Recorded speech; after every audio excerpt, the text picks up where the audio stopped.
Hi, Reading 100 students. How are you doing? I hope you're all doing well. I also want to say that I am thinking of you guys during this very difficult time. I hope you and your families are safe, okay? And the most we can do is to try and continue with our lessons. So we are now in week 5 in the reading class. Um, so today we are going to look at, apologies for my bird. It's kind of walking up and down. Um, in week 5. So there's a couple of things that I want to share with you for week 5. Um, Today I'm going to do the video on the RACE method and reading analysis. And there's a couple of things that I need you to pay attention to. So I'm going to share my screen with you so that you are aware. I am going to share my screen with you here. So let's look at Moodle, okay? So we are here. So Reading 100 students, this is where we are. We are Sunday, March 8th. We're doing reading analysis and the RACE method. So today you're going to watch this video. You're going to read over the slides. You're going to read the article and then answer the question. Okay. Where is the question, you ask me? Once you have finished watching the video, you're going to answer this question. It's a mini assignment. It's only for participation points. So you're going to click on it and it's going to take you straight to the assignment that you have time until Thursday to submit, Thursday midnight. And it's just for participation points. It's not going to be for anything major, okay? The slides that I'm going to share with you, they're also uploaded. I'm going to share these with you. These are the slides that you will see. I'm going to go through, and then you also have the reading article. Let me just stop sharing for a second so I make sure that I share the correct thing because the last time I didn't share very well. So this is the reading article. So the question that you have to do in the assignment is based on this um, article, which is in your course reader. It's page 60 to 64. And it's talking about understanding the environmental impact of artificial intelligence. So it's talking about AI and how it can impact our environment negatively. Okay. Right. So I'm going to go back to the slides because that's the lecture for today. I'm going to be available tomorrow early in the morning. Join if you can join. If you cannot join, I totally understand. Okay. Don't worry about it. I know the situation. So please just join if you can. If you cannot, it's fine. So, what is analysis? So, when you talked a lot in the first couple of weeks in the reading class about, analysis is beyond just summarizing what the text is saying. Remember, it goes straight to the Bloom taxonomy that we did before, which is part of critical thinking. And when we think about critical thinking, we're thinking about higher order thinking skills. So, it's not just about memorizing information or telling me comprehension questions. It's going a bit more. So we're doing analysis is to look at an article deeply and trying to see the connection, specifically connection to the article versus another article or an article with our own lives or with the world. Okay, so that's where we start doing analysis. So we know that analysis goes beyond summarizing. So you don't just recall facts, you look deeper for the meaning, the connections, and the consequences. And the article is great. So if you read an article, it actually tells you how wonderful AI is and that we are all using it. But it goes deeper into the fact that there are consequences, and your job is to analyze what are those consequences? Do you see similarities in your society, in your daily life? Or is it something that is still very much abstract to you that you haven't experienced before? Okay. And once you understand a text, and once you've analyzed a text, then you are able to answer that text fairly easily and with complete understanding and competence. Okay. So when we do a text. It also examines how and why a text works. Why is it structured the way that it is structured? Okay. So we look at strong responses need a clear claim, evidence, and reasoning. We did this in the writing class where we looked at the Peel method. And the Peel method does exactly the same thing as the R.A.C.E method. So we're going to go through the R.A.C.E. So R.A.C.E and Peel are similar. Okay, they both do exactly the same thing. It's just that they are different acronyms. An acronym is the beginning of each word is different, but they're exactly the same. Okay, so let's look at what is R.A.C.E. So R.A.C.E basically it's a proven strategy to construct comprehensive and supported responses. So it's really how you answer a question. That is so important. This is a skill that you need to use throughout your entire academic career. So first of all, in R.A.C.E, the R stands for restate. Restate means you turn the question into a statement using keywords from the prompt. Don't worry, I'm going to show you how to do that. Then after you've restated the question, you answer it. Okay, you answer it. So you provide a clear, direct, and complete answer to the question. After you've answered it, then you cite it, which is what we've done before. And this time, we're using the APA style method. You cite the information and then you explain it. You connect the evidence to your answer. It's very similar to the Peel method where you link it back to the restate. Okay, so we've done all of this before. It's just a different wording of how to do it. Okay, so let's start with it. We looked at restate. So restate is simple. You simply turned the question into a statement. All right. All right. So if I ask you a question, do not answer that question with yes or no, especially if it's not a yes, if it's not a dichotomy. A dichotomy question is a yes no question. For example, did you eat today? Yes, I did. Or no, I didn't. That's a dichotomy. Okay. Right. It's not rhetorical either. Rhetorical means it doesn't require a response. No. A restate is you use exactly the same words into the question and you are repeating it in your answer before you answer. Okay. For example, here at the bottom, here is an example for you guys. How do AI systems contribute to environmental problems? Okay. You restate the environmental impact of AI is significant. So, what is the repeat there? The environmental problems, the environmental impact. Another way that this could have done, I will give you another example here. So the question is, how do AI systems contribute to environmental problems? The easiest thing you could write is AI systems, okay, contribute,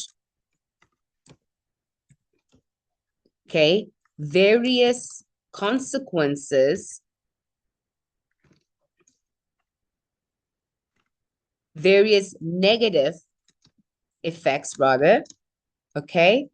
Because, so if you see in my answer, I literally restated the question. If you look at my answer, I restated the question. I'm trying to move this thing around so that it kind of doesn't, so that you guys can all see, all right? Right, so AI systems contribute various negative effects because, and then you move on. So the restate is you see the question and you use the same words of the question in your answer, okay? If I ask you a question is, how does online learning impact your life? Then you answer me, online learning impacts my life, and then blah, blah, blah, you continue. That's all. Okay. That is how you restate. So you do not say yes or no, or I think, because I'm not asking for your opinion. All right. And I'm not asking a dichotomy of a yes or no.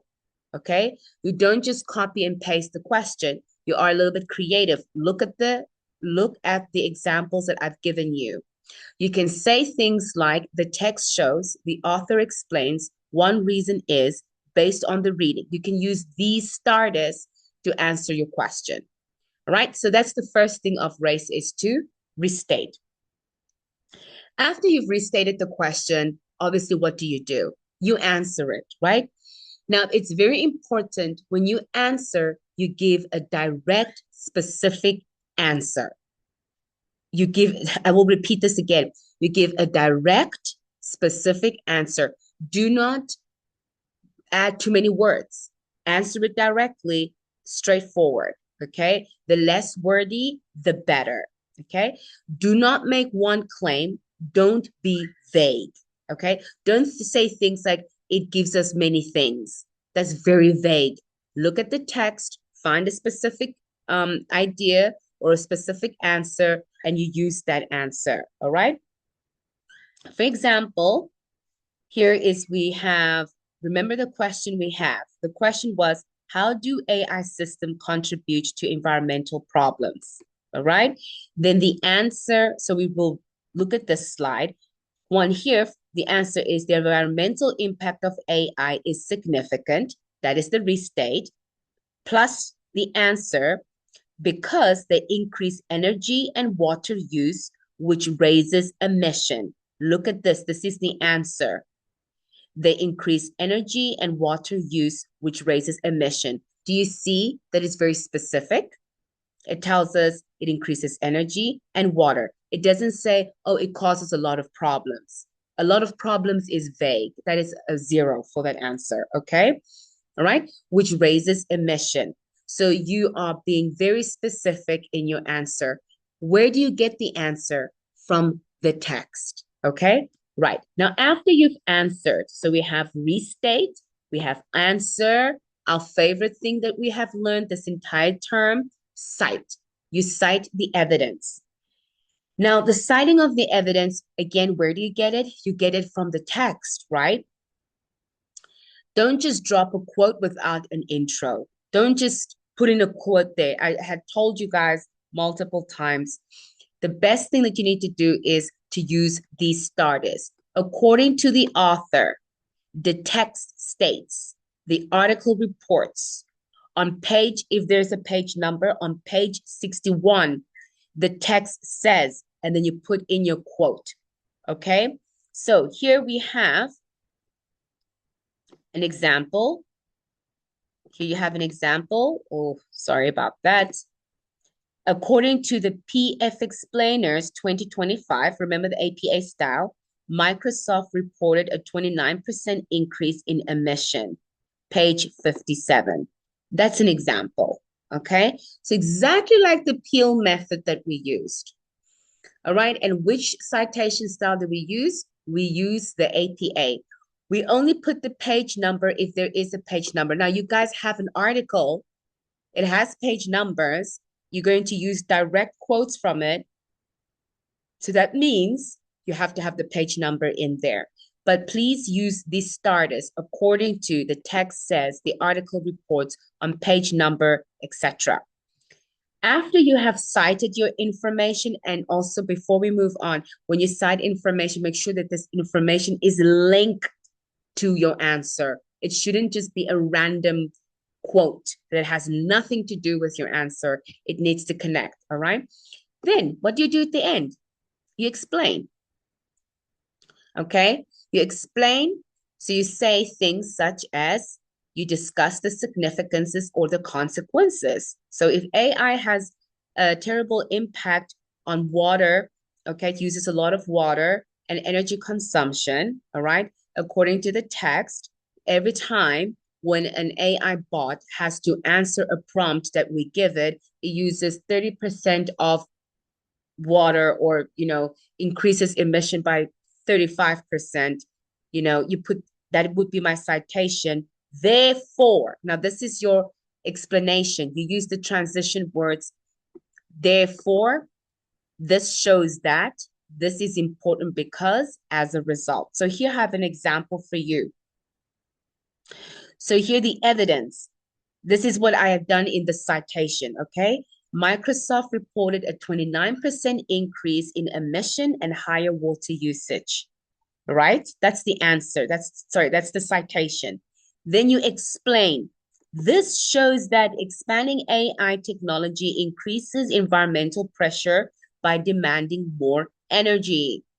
And again, look at your explanation. It also does what? It links back to the restate. The same thing when we did the peel method. The link goes back to the point.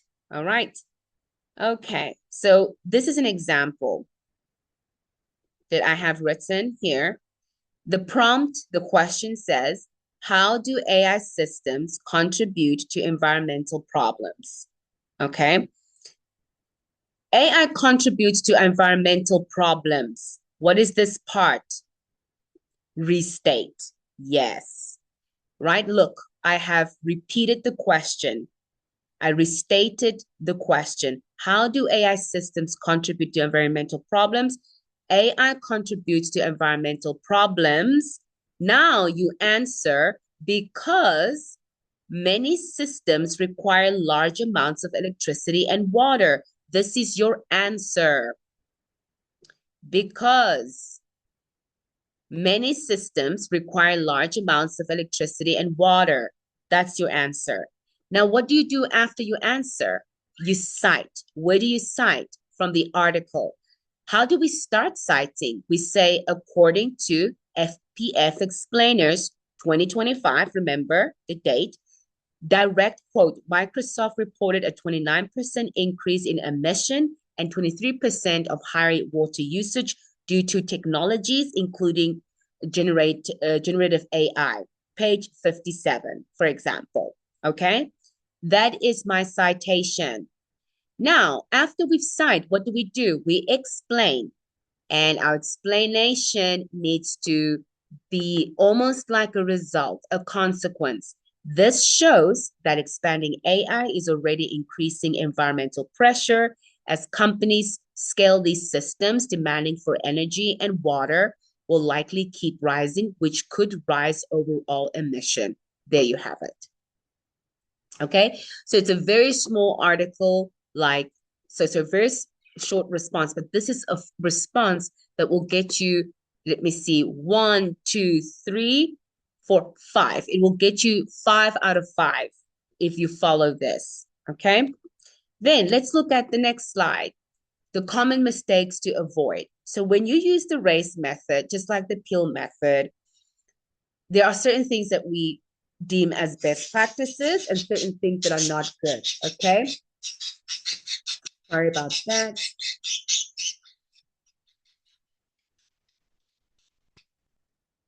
For example, the best practices is to restate the questions in your first sentence, make one clear focused claim, which is your answer, use short, well-integrated quotes with a signal phrase, explain how and why the evidence supports, and link back to the specific question or the bigger idea, which is the question, the restating part.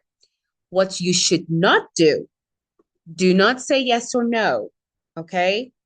Do not give a vague answer. It affects the environment. That's very vague.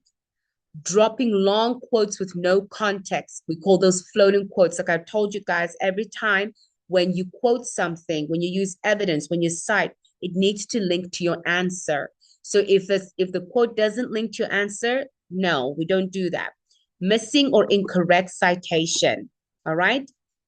Explaining feelings instead of evidence. So don't say things like, I think, I believe, this is bad for me, or I have seen. We are not, never ever give your opinion. When you talk in academics, keep it very factual, to the point, and answer the prompt. Okay, so I have this for you. Should governments regulate the environment impact of AI technologies? Why or why not? I want you to go back to the article and I want you to practice this and restate, you answer, you cite, and explain. Okay? All right. So now you have a little mini task that I need you to do. Okay. I'm going to stop sharing the slides now, and I'm going to share Moodle.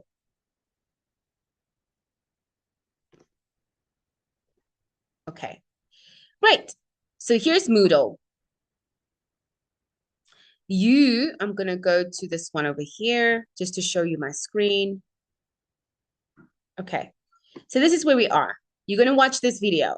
Then you're going to read over the slides. Then you're going to read the articles 61 to 63. Then I have everything for you here. I've got the article. I've got the slides for you here, okay, to review. Then you're going to do the mini assignment.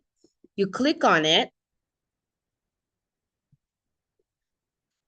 All right, sorry, this is mine. It looks different because obviously I'm the one who is giving you the assignment. So it's going to look different. All right. And here is the assignment. So the assignment is very clear. It asks you which environmental impact of AI is the most serious and why. That is your question. And you have to use the R.A.C.E method, exactly as I showed to you, step by step. You have time until March 12th, okay, midnight to submit it. And please be careful because I have linked it to Turnitin, so it will pick up on any kind of AI submissions. All right. This is part of reading analysis.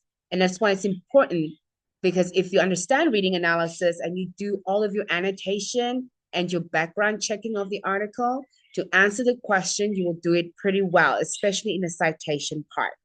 Okay. So I'm going to stop sharing. So that's the lecture for today. If you have any questions, I'm going to be online on March 10th at 8 a.m. to answer any of your questions, and we can see how I can help you. Okay? Take care. Bye-bye.